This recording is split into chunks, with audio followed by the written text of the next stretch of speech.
That was not good. See, just fell in there. Wow.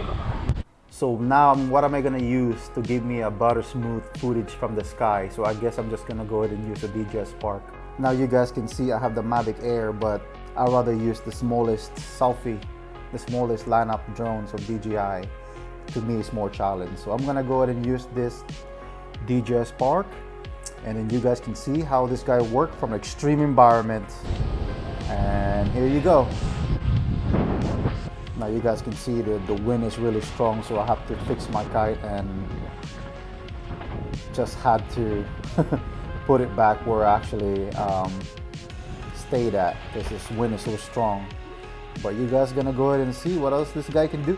Don't let the Spark fool you. This is more than a selfie drone, even though it's small compared to a bigger drones. And this is the reason why. Now you guys can see Dji Spark can still track me. Very effective, the capability, what this little monster can do.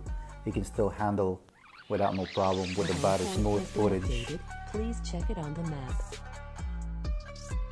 Now you guys can see the Dji Spark can still follow me with this kind of speed. Point has been updated. Please check it on the map.